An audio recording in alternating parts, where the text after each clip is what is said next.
So you probably learned from Dave's talk at our group at University of Southern Mississippi. We're trying to understand the service life of polymeric materials used in sport.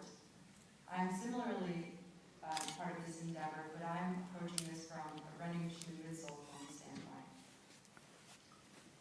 Current cushioning technology is comprised of three primary components in footwear: the rubber outsole, the polyurethane foam insole, and the focus of my work, ethylene vinyl acetate foam midsole. Highly engineered systems like footwear we really want to last forever, but unfortunately they don't. So as a result, we really want to understand when we should replace our shoes. If we look to professional organizations such as American Association of Podiatric Sports Medicine for rules of replacement, they do publish suggestions on their website. The first rule is 300 to 500 miles. However, not only is this a very broad range, but anyone who's a runner knows that service conditions strongly affect this number, and any biomechanist or sports engineer knows that the anthropometrics of the runner also highly influence this number. For the second and third rules of replacement, we are left to rely upon signs of unevenness and noticeable creasing. So now we're waiting until wear is visible rather than degradation events which culminate in a visible appearance of wear. Therefore, we can say that service life prediction is certainly desirable. Another example of this would be that you really don't want to wait until your knees tell you that it's time to change your shoes. You would rather be able to know sooner than that.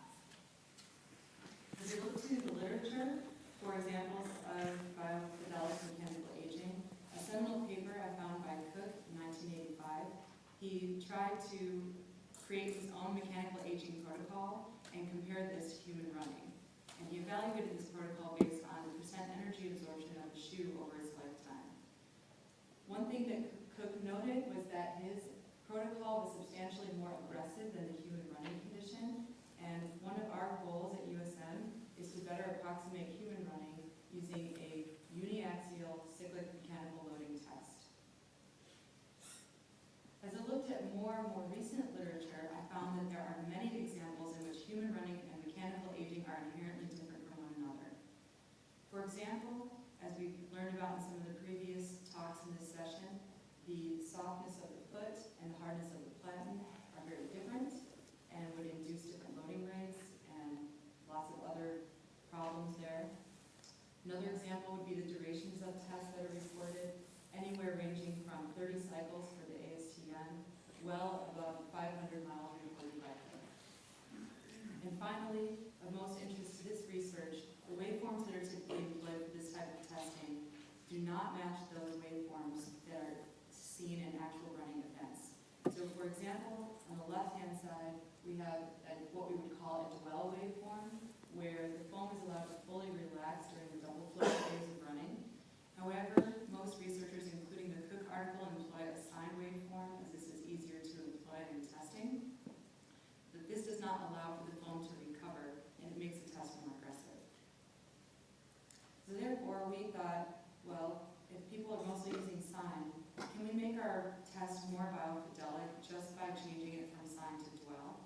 And for the purpose of our experiment, we define biofidelic as less of a reduction in energy absorbance over the lifetime of the shoe. So essentially, we're trying to get closer to a human running condition. As we were looking into this research question, my other part of my research revolves around polymer characterization. And so we started asking questions about molecular level degradation, which essentially sums up to macroscopic degradation. We wanted to know if this was able to be observed over just 100 miles of simulated running. So before we get into how that's measured, let's just talk about the hierarchy of degradation from a footwear standpoint. So we start off with what we are probably mostly all familiar with in terms of macroscopic degradation. This is on the millimeter scale, reductions in thickness, the visible creasing that I mentioned earlier, even something such as energy absorbance might be considered macroscopic. We usually will use the word performance when we're talking about this term. We go one level down, now we start looking at things like scanning electron microscope images of foam, trying to understand how as forces are applied to the foam, how does the morphology change, thus foam morphology.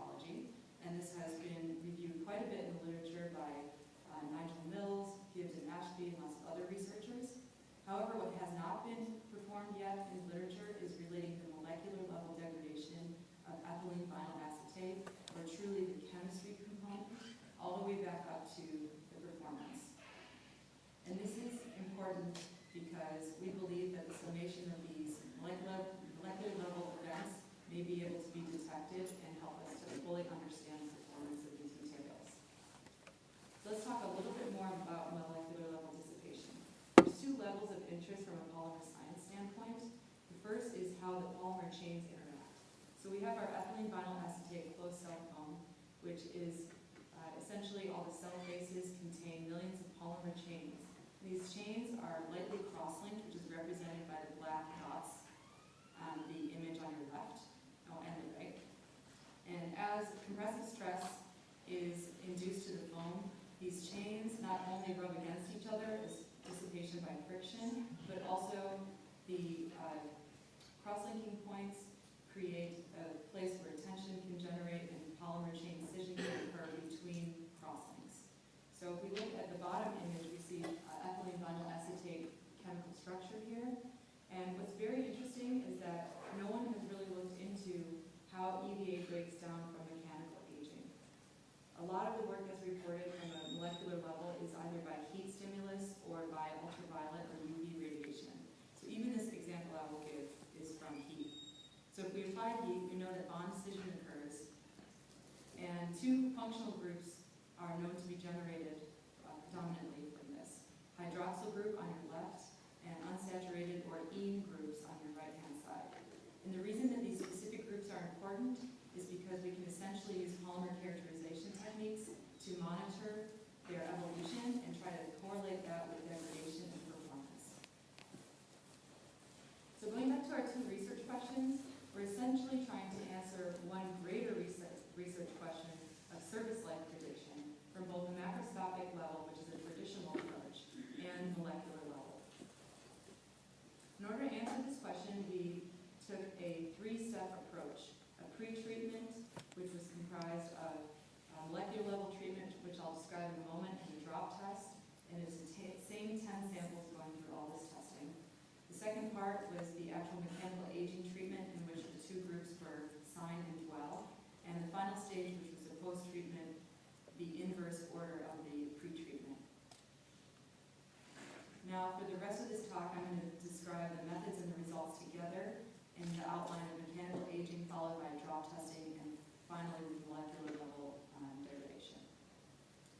For our biofidelic mechanical aging protocol, we wanted to start with actual human data, so our friends at Ole Miss provided a force time curve from a human participant running over a force plate, and that's on the left-hand side, the purple dashed line. As you can see, it's a bimodal curve, which is characteristic of heel strike running, and we deconvoluted this curve into two constituent waveforms. And then we wanted to take the takeoff or push-off event, because it's a higher force, and use that for our mechanical aging protocol. However, nothing is that simple, and so we needed to understand a few more parameters before we could move forward. First thing was our sample selection. So since we were looking at the push-off event, or what's traditionally understood as the push-off event, we decided to consider the forefoot thickness of the shoe. And so if we cut our shoe in half, we can measure that. It's about ½ an inch, or 13 millimeters. So we acquired slab stock foam, and we cut it into diameters of 60 millimeters. Then for a few more parameters that were left, we decided to measure 100 miles per test based on an ultramarathon distance. We assumed roughly 1 stride per meter and 1.25 hertz per stride frequency. We entered all these parameters into our mechanical aging protocol with the Bose electric force 3330. And you can see the foam here sandwiched between the two compression platens. Then this is a force-controlled test, so you can see the difference between the sine and dwell waveforms. And just to be clear, the 1.25 hertz is the overall frequency of the event, so 1 divided by 0.8 seconds. The data that we ended up looking at and reviewing was the force displacement hysteresis curves. There are two dependent variables of interest for us. The first one, if I can direct your attention to the image on the left, this is a schematic of our foam samples. So we applied a force of 1390 newtons, and upon that force, we had some certain amount of compression. We're calling this net displacement. And the reason that we're specifying net displacement rather than overall displacement is because later in our test, the foam didn't recover fully back to the original form. This is known as compression set in foam literature. And when we apply the same force again, we have another displacement which takes place, and that latter displacement tends to be less in magnitude. This is another indicator of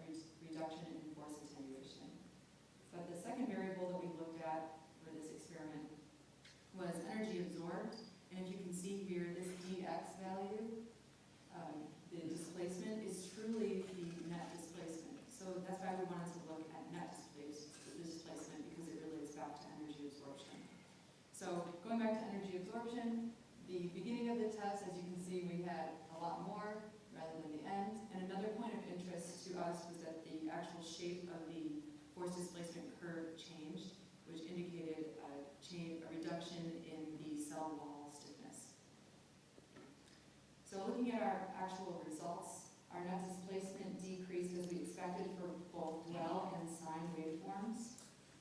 And it decreased a lot more for sine, which we expected, therefore supporting what we believe that dwell is a more biofidelic test than sine.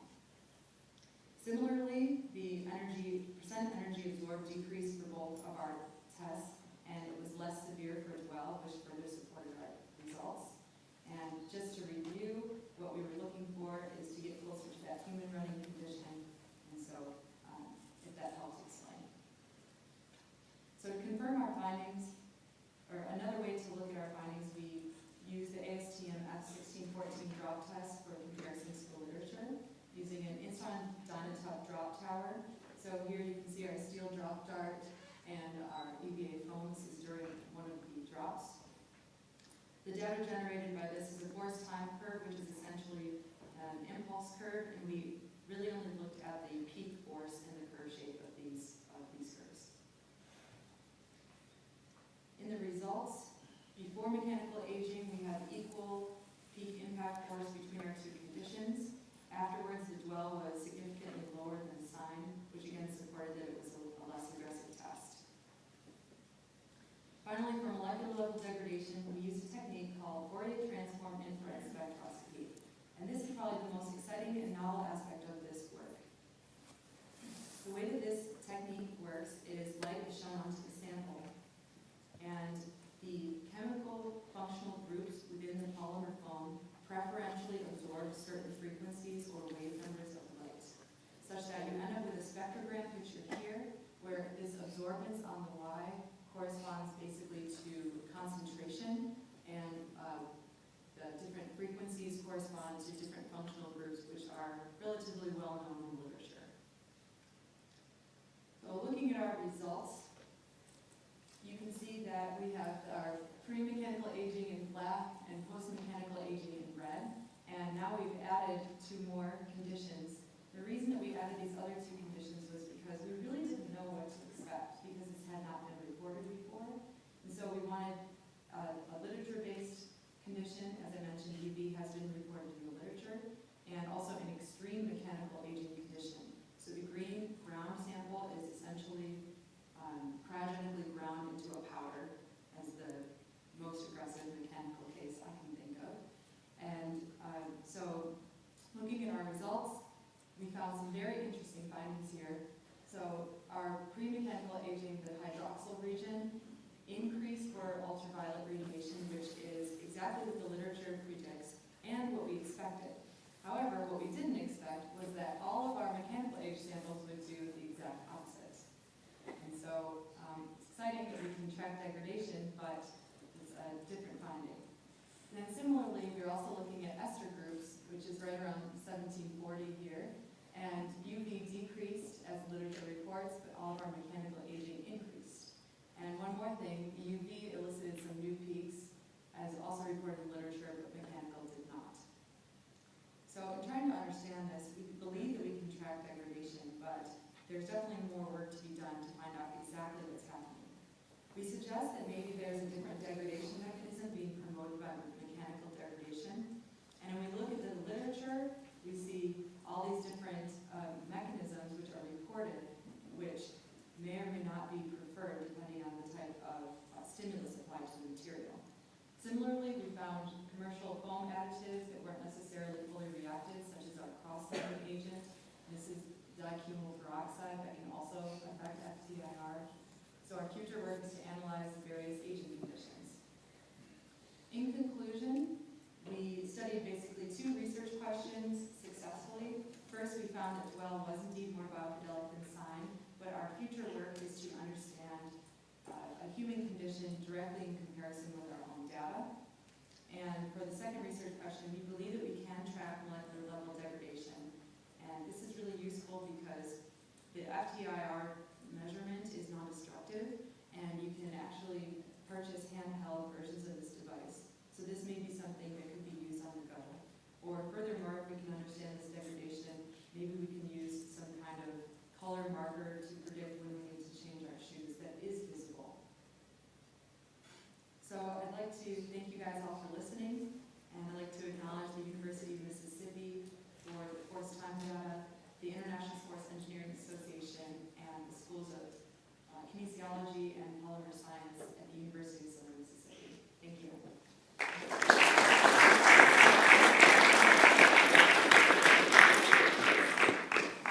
Questions? Two there, so. I had a general question about the dwell versus the sine waveform. Was the frequency kept the same, or did you keep the loading rate of that impulse the same? Or how did the two waveforms compare? So the overall frequency of the event was the same, such that the dwell waveform was, dwell waveform was a higher loading rate than sine was. So actually we thought since it was a higher loading rate, it might actually be more aggressive, but it turned out that the recovery allowed that to not be the case. Does that answer your question? Yep. Maybe just a quick follow-up. Since both of them were really still kind of far away from what you would see in real life, in real running, do you have any thoughts on what we might change next? What the real key knobs are that you would turn? One of the potential options is we purchased a prosthetic foot, so we're still using our metal platens for our experiments, and we could machine that to be the upper platen, so that's an option. Another option that I've actually already started working on is trying to measure the entire shoe construction rather than just the EVA foam. So just having the foam is going to appear much more aggressive. And then maybe one quick one. It's all normal, right? But in a running event, there's obviously also a lot of shear force. Do you think that plays any role in the foam degradation? Yes, it certainly does. I think the way we're approaching this was a lot of people have MTS or Instron, and we wanted something that could be compared across research groups without necessarily having to customize your own device. So that's why we came at it from the uniaxial approach. Yes? You have looked at the molecular point of view, but have you investigated the foam structure aging? I mean, if the structure of the foam is changing along the test, along the aging test? I haven't examined that specifically. We do have the SEM capability to do that. My focus has mostly been on non-destructive techniques. In order to take SEM, you have to cut your sample in half. But that's in my future work. Your ultimate goal is to help facilitate the appropriate time for getting new shoes or equipment to prevent injuries, that sort of thing. And when you buy a new pair of shoes, if you switch back to your old pair of shoes, you feel the difference really markedly. Has anybody or you folks done any sort of perceptual tests at when do you start feeling the difference by putting on the shoes and running in them? And what does that correspond to in terms of the molecular structure in the foams and the shoes at that time? I'm familiar with some perception tests between different shoes by people like Ben and Mig, but I don't know about old versus new shoes. I think that would be a very interesting study if someone could find that, or maybe it's already been done. Okay, well that's taken us up to lunchtime, so thank you, speaker and